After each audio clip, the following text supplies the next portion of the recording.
Everyone, it's Magical Michael, and today I'm going to talk a little bit about remediating the nakshatras in one's astrological chart. So what are nakshatras?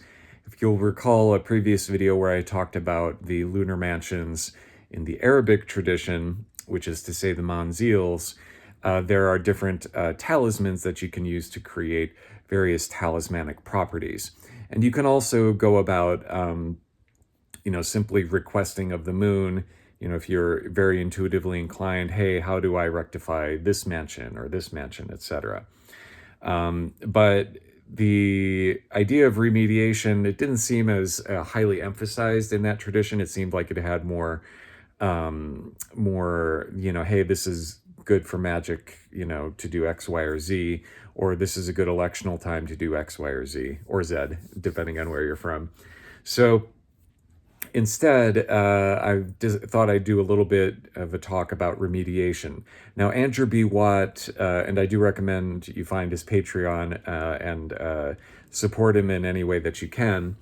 But he talks about doing specific planetary remediations. This might include giving donations to a charity based on that planetary's aspect. So yesterday was people who was Mars, Tuesday, and one of the remediations you can do is give to a donation that helps people who are, let's say, veterans of a war. So that might be a good charitable donation. And so how would you do that? Well, the planetary number of Mars is 5, so you could give donations of 5. If you look at the planetary square of Mars, the row sum or the column sum, either one, both of them come to the same thing. It comes to 65, so you could give that. You could also give the value of the entire Mars square, all of the numbers within there, which is 325. So doing so will sort of remediate Mars in your chart, or help you get the best out of Mars in your chart, because you're honoring the planet Mars. So that is sort of like, you get the idea there. So if it were Mercury, you could say maybe you would donate to people who are victims of a scam, right? Because, Mercury is trickster energy. And so if people have been tricked away from their money, hey, you can support them by doing something similar with the values of Mercury. And Michelle Ardeen, and I'll try to remember to link her in the video, she talks about this. I think she has a Substack that you can follow. But regardless, she does have the planetary values there. So I believe that for Mercury, the planetary number is 8. You could also do, by the way, for Mars, you could also do 25, because there are 25 squares in the magical square for Mars. In Mercury's case, that would be 64. 8 times 8. The row value, the row sum, comes to 260, and then the entire square sums to 2060. So what you would do is you would give, how would you go about remediating that? In his case, he talks about giving $5, let's say, to a veterans group, or to, let's say, a victim of an online scam, you might give $8 to try to help them get back on their feet. But you could give more. You could give $65 to a veterans group, or $325 to a veterans group, to try to ensure that you're really keeping up the, getting on the good side of Mars, so to speak, and so on and so forth. So that idea is remediation. Now, what would that ideally do? Prevent you from getting in fights, or being a victim of a war, or being a victim of aggression. In the case of Mars, in the case of Mercury, ideally getting the best price for things, avoid getting tricked or scammed yourself. That sort of, maybe improving your communication, because Mercury is associated with communication. All of these different things are associated with Mercury. So these are how you would go about remediating the planets in your chart. But in addition to that, you could also think about remediating the entire zodiac, right? So if you want, now I'm not going to do that for the entire, for all of the lunar mansions in the Vedic system, which is to say the nakshatras. But you could, in Jyotish, which is another way of saying Vedic astrology. So you could try to remediate all of those lunar mansions, and why not? Hey, more power to you. But as this example, I'm only going to focus on those placements in my chart that tend to be the most powerful. So I'm going to take the 2 lunar nodes, as well as the ascendant and the midheaven, which are the 2 strongest points in a chart, pretty much. I think, in terms of like how it affects you, impacts you, stuff like that. As well as finally the 7 planets. So I'm going to do 11 of those. I may do more. I may make it 13 just to get the descendant and imum coeli, which is the under the earth part angle. It's basically 180 degrees from the other 2 angles that I mentioned. So I'm going to try to remediate those 11 or maybe 13 points in my chart. So how? So each of those points, remember that the 360-degree zodiac is divided up, in the case of the Manziels, into 28 parts. I went through all 28 of those talismans in a previous video, and those images, and just talked about, the little alterations that I did, again, following that advice of Andrew B. Watt in his podcast episode on What Magic Is This? I do recommend Doug's Patreon as well. So Doug and Andrew B. Watt, find What Magic Is This podcast, find Andrew B. Watt, and go ahead and support them as you can. But the thing that you can do in Vedic astrology and Jyotish is there are actually deities associated with all 28 of the, or 27, of the nakshatras. Arabic has 28. The Jyotish has 27 lunar mansions. So, okay, that's pretty cool. So what would you do? Well, there are a lot of different things you could do. There's a whole list of things, and Michelle Ardeen, who has a Substack, I'll go ahead and link to her video, or to her article on that. And she's recently switched from Western astrology to Jyotish. And she talks about why she's doing that as part of remediation, right? You can do that to remediate your chart. So, and one of the things she mentions is mantras. So because there's a deity associated with each of the nakshatras, there would be mantras that you would say according to that deity. So today, what I did is my Jupiter is in early Leo. It's actually, I'm already past my proper Jupiter return. And that was, things are kind of going better for me. My Jupiter's in my first house. I'm feeling a little bit more confident about things, about myself, about my situation, even though, objectively speaking, things aren't 100%. I just feel more optimistic, which is one of the things Jupiter does. It makes you, it helps you feel more optimistic about things. So that's kind of, I'm already in a better mood and all of that. Plus the moon is in my first house right now.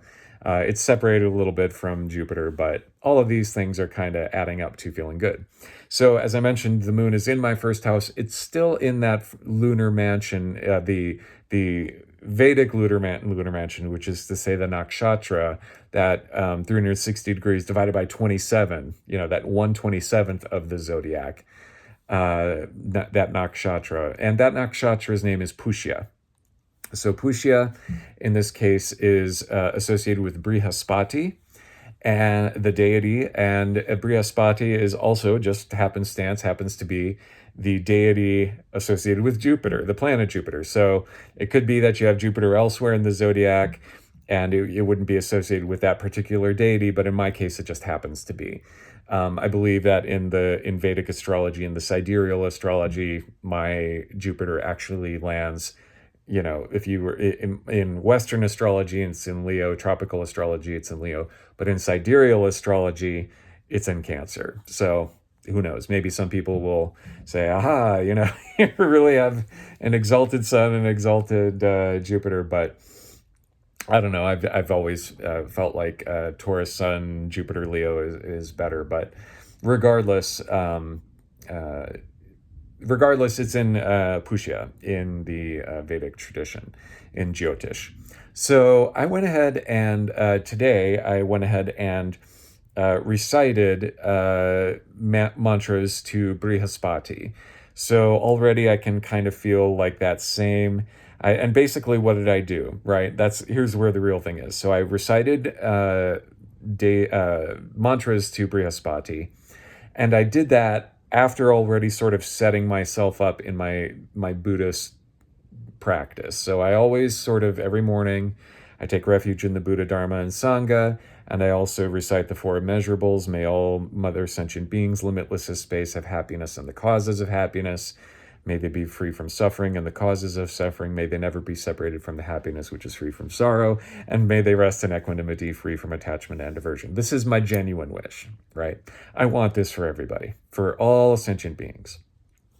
That's my motivation, is to, really try to help out folks. So then what I do after that, I'm sort of set my intention for the day and for, being alive, I guess. I remind myself daily to do that. And then the next thing I do is I go ahead and sing some mantras to Amitabha Buddha. And I do that because, I don't know that I'm going to become a Buddha in this lifetime. But if I die without becoming that, I want to take the easiest route, which is go to his Pure Land. So look up Pure Land Buddhism, you'll get the idea. So because that way it speeds up your ability to become a Buddha, in later lifetimes, So it's the easiest way, and that's kind of what I want. I want it to be easy. I want to get it done, and I want to, from there, be able to continually help all sentient beings for as long as necessary. So, okay, so that's what I do. That's how I start myself. And what I do in that, as I'm doing that, is I get very centered. And this is a good practice, generally speaking, right? When you're meditating, try to get good and centered, generally in terms of like calming your body down, allowing yourself to chill out. I know I'm talking really fast, but you can also shift your energy really quickly that way once you get decent at meditation, right? I'm just decent. I'm not an expert meditator. But anyway, I do that. And, if you get decent enough at it, you can get into this clear mind state, right? This luminous mind that transcends basically the everyday waking monkey mind, right? And you just get very still, right? If you don't know what that is, then just get very still.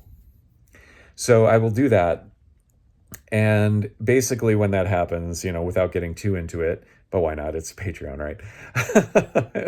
I'm not holding you hostage, but I'm just trying to explain and let you know my practice is I will, and from there you can either, modify, emulate, or disregard, or say that's a bad example. This is where your discernment comes in. But what I'll do in that case is I will, basically when I'm in that state is I wind up seeing or having visions of Amitabha, with my eyes closed, having visions of him much more clearly. And there's this sense, this understanding that we're reflecting each other's Buddha nature, right? So that's what I do. And from that state, I'm obviously, Amitabha Buddha's gift, to people, if you follow the Buddhist tradition, is that he is really out of this vast compassion. He wants to help all sentient beings have this capacity to enter his Pure Land and then become free from suffering as quickly as possible, right? So basically the idea of a Pure Land is that a Buddha will clear out the suffering within, you could imagine it like a radius, but basically kind of in around him, roughly in his presence, he clears out a specific amount of suffering. In the case of Amitabha Buddha, he's saying, hey, even just a little bit of faith in me and a little bit of vowing of wanting to be reborn in the Pure Land, you're going to be there. You're going to be free of that suffering. And from there, you'll be able to, achieve Buddhahood. So that's a pretty nice gig, right? So then once I'm in that state, that's when I do the mantras to Brihaspati. Now, in the Hindu tradition, it's probably much more felt like, okay, this is a god and I'm supplicating him. And in a sense, I am, right? But I also am trying to bring about the freedom from suffering to any being that I encounter, deity or otherwise, even angels, right? I'm trying to bring out that same thing, out of that same compassion, right? From that flows from the Buddha nature. So I do that. So I'm trying to do that, and as I'm saying the mantra, I'm both, I have a picture up of Brihaspati, just something simple from Wikipedia. I don't claim to be an expert in these things, right? But I bring that up and I recite the mantras that are associated with it, and I'll share some of those that I found online. But I'm bringing out that level of both devotion, because I'm respecting this being for their the Brihaspati is a guru, the Jupiter as the guru. I think guru literally, that Jupiter, the planet Jupiter, literally translates to guru. So just be aware of that. Just like Chandra it means moon, guru, teacher is literally associated with Jupiter, and so Brihaspati, the deity of Jupiter, he's a guru to the other gods. So so I do that. So I'm respectful. I'm supplicating, but I'm also at the same time bringing in this awareness, this clear light awareness, my own Buddha nature, and a little bit of that Amitabha presence. And basically, I'm offering this not because, he needs my offering or anything, but I'm offering it anyway, just as, as the best gift that I can give, right? Because I'm just a person.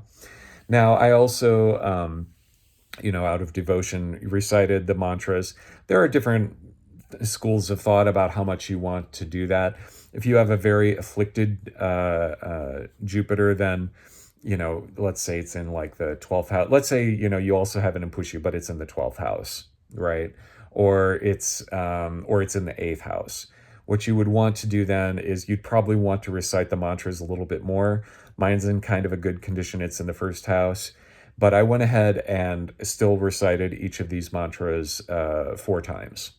4 being the planetary number of Jupiter in the Western tradition. I'm not sure what it is in the Indian tradition, but he seemed to be fine with that in my interaction with him.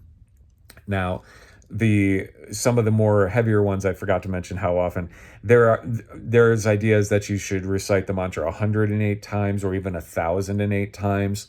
That's really up to you. Find out, through exploration, maybe do a divination. How many times would you like to be, petitioned, given how much work it would be for you to remediate my Jupiter, right? These would be things. So then comes the ask, what am I asking for? Well, I generally ask for wisdom, especially from a deity associated with a planet associated with wisdom, and from a guru, you want that. But I also said, basically, please bring out the best of Jupiter for me, and please, remediate or make easier the worst parts, or the negative parts, and also show me the things that I need to learn, and also coordinate with the other planets, etc. So just to recap, when the moon is in that nakshatra, the moon, right? I'm talking about Jupiter all this time, but when the moon's in that nakshatra, then you petition the deity of that nakshatra, right? And that nakshatra deity, then you would ask for remediation of whatever's in that nakshatra. Jupiter could be, in my case, but if you have your ascendant there, you would say, please remediate my ascendant, etc., etc., etc. Okay? So I hope that makes sense. I'm going to make a series of more of these for all of the patrons. So I'm going to talk about all 11 of these. But I wanted to mention this first nakshatra that I'm remediating, and I'm going to make this free for all members. It's a nice thing to do for when I'm going through a Jupiter return. So thanks to you all. There will be a longer video of this once the month is done, and I've gone through all of the remediations that I'm set to do. So my cats are playing with each other and distracting me now. Again, Jupiter's in Leo. I'm a Leo rising, so There it is. So anyway, much love to you all. Talk to you later. Bye.